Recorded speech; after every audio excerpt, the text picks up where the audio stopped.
এবার বীরভূমে কিন্নাহারের ছবি দেখায়, এভাবেই মাঠে পড়ে রয়েছে শখানেক অন্তত voter card.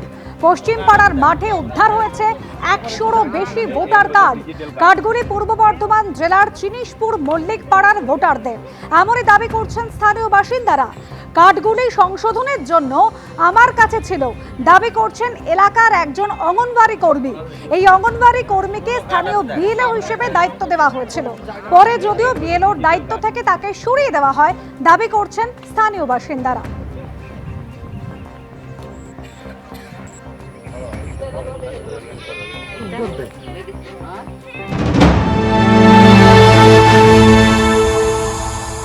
Maximum 1000-2000 piece voter card পড়ে আছে।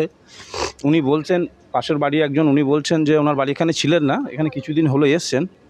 উনি বলছেন যে উনি বিয়ালোরে কাজ করতেন। তা মেনলি হচ্ছে বিয়ালোরে কাজ যদি করে থাকে, তা যদি কার্ড চেঞ্জ হয়, কোনো নাম ক্ষেত্রে যদি ভুল থাকে, এফিক নাম্বারগুলো কিন্তু একই। এগুলো তো সন্ত্রাসমূলক কাজেও ব্যবহার হতে পারে।